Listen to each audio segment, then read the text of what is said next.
दोस्तों, आज हम जानेंगे दुनिया की सबसे लग्जरी कारों में से एक, अपनी बेहतरीन इंजन की क्वालिटी और डिजाइन के लिए पहचानी जाने वाली रोल्स रॉयस की, जो अपनी कारों के लिए तो प्रसिद्ध है ही साथ यह एयरक्राफ्ट इंजन बनाने वाली भी दुनिया की दूसरी बड़ी कंपनी है। और आज के समय में इतनी प्रसिद्ध हो चुकी कंपनी की शुरुआत एक ऐसे आदमी ने की थी जिन्हें की बेहद ही गरीबी और बदहाली का सामना करना पड़ा था। पिता की जल्दी मृत्यु हो गई थी और अपने बचपन के दिनों में जब बच्चों के स्कूल जाने के दिन होते हैं तो इस उम्र में घर का खर्च चलाने के लिए न्यूज़पेपर और टेलीग्राम बांटना पड़ा था। हालांकि इन विपरीत परिस्थितियों में भी उन्होंने कभी भी हार नहीं मानी। तो दोस्तों, मैं जिनकी बात कर रहा हूं उनका नाम है फ्रेडरिक हेनरी रॉयस। दरअसल रोल्स रॉयस कंपनी फाउंडर दो लोगों को माना जाता है। एक फ्रेडरिक हेनरी रॉयस, दो चार्ल्स रोल्स। लेकिन इस कंपनी में सबसे मुख्य रोल रॉयस का ही है। अब आप सोच रहे होंगे कि वह कैसे? तो चलिए दोस्तों, इसके लिए हम पूरी कहानी जानते हैं। हेनरी रॉयस का जन्म 1863 में इंग्लैंड के एक अल्वर्टन नाम के एक गांव में हुआ था। उनका परिवार एक किराने का आटा मिल चलाती थी, लेकिन यह काम अच्छे से नहीं चल पाने की वजह से वह सभी लंदन आकर बस गए। लेकिन जब हेनरी सिर्फ 9 साल के थे तब उनके पिता की मृत्यु हो गई और इस तरह से हेनरी को अपना घर का खर्च चलाने के लिए न्यूज़पेपर बेचने और टेलीग्राम बांटने जैसा काम करना पड़ा।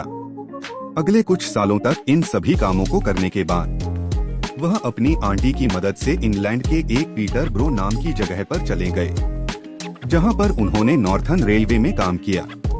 और फिर वहां से लंदन लौटने के बाद वह एक लाइट एंड पावर कंपनी हो गए, जिस कंपनी में वह सड़कों के ऊपर लाइट लगाने का काम करते थे। दोस्तों, अब तक हेनरी ने अपनी कमाई के कुछ पैसे बचा लिए थे।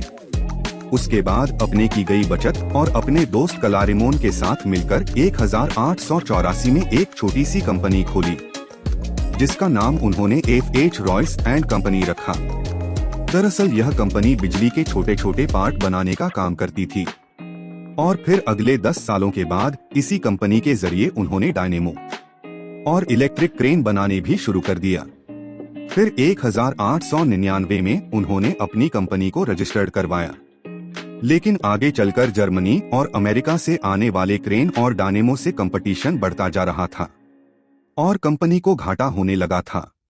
इसलिए रॉयस ने कार बनाने का फैसला किया।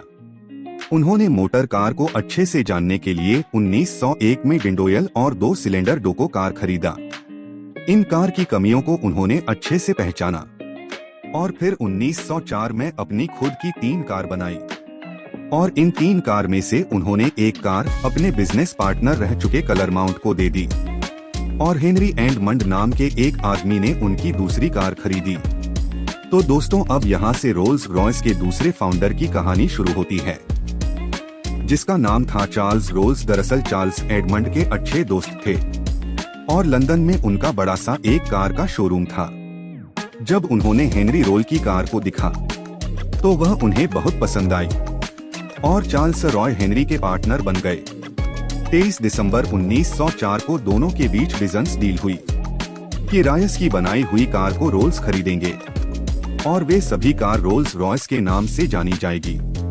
और फिर दिसंबर 1904 में रोल्स रॉयस ने अपनी पहली car Rolls Royce 10 HP launch करी। यहाँ से कार को बनाने में रॉयस का टेक्निकल और रोल्स का बिजनेस नॉलेज जबरदस्त काम कर गया और फिर कंपनी तेजी से आगे बढ़ने लगी। 1907 में कंपनी ने एक से एक 6X सिलेंडर सिल्वर गोस्ट किया, जो कि एक सुपर कार थी। और इस कार को लोगों द्वारा इतनी सराहना मिली कि इसे best car of the world कहा जाने लगा। हालांकि 1910 में रोल्स की हवाई दुर्घटना में मृत्यु हो गई और उस समय उनकी उम्र केवल 32 साल थी।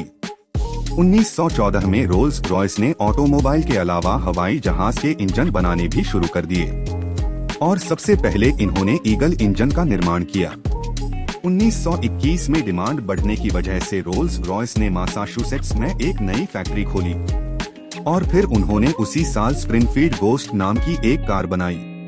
1930 में रोल्स रॉयस ने बेंटली नाम की एक स्पोर्ट्स रेसिंग कार बनाने वाली कंपनी को एक्वायर कर लिया लेकिन इसी बीच 1933 में हेनरी रॉयस की भी मृत्यु हो गई। आगे चलकर 1938 में रोल्स रॉयस की कारों में डीजल इंजन लगाने की शुरुआत हुई, पर 1951 में कंपनी में अपनी पहली लग्जरी कार डीजल के साथ चलने वाले इंजन के साथ लॉन्च करी। हालांकि 1964 आते आते रिसर्च और डेवलपमेंट के चलते एयर इंजन में कंपटीशन लगातार बढ़ता जा रहा था। इसीलिए रोल्स रॉयस ने करीब 80,000 लोगों को अपनी कंपनी में जगह दी और मैन पावर हिसाब से उनकी कंपनी ब्रिटेन की 14वीं सबसे बड़ी कंपनी बन गई। लेकिन इसके बावजूद बंदी की वजह से ऑटोमोबाइल के काम में इसे नुकसान होता चला गया और फिर आखिरकार 1998 में रोल्स रॉयस को बेचने का फैसला किया गया, जिसे की बोली लगाते हुए BMW और वॉल्क्सवैगन ने खरीदा और 2011 के बाद से यह कंपनी रोल्स PLC के तहत काम करती है। अब दोस्तों, मैं उम्मीद करता हूं कि रोल्स रॉयस की यह कहानी आपको जरूर पसंद आई होगी और इसके फाउंडर हेनरी से भी आप जरूर इंस्पायर हुए होंगे। आपका बहुमूल्य समय देने के लिए बहुत बहुत धन्यवाद।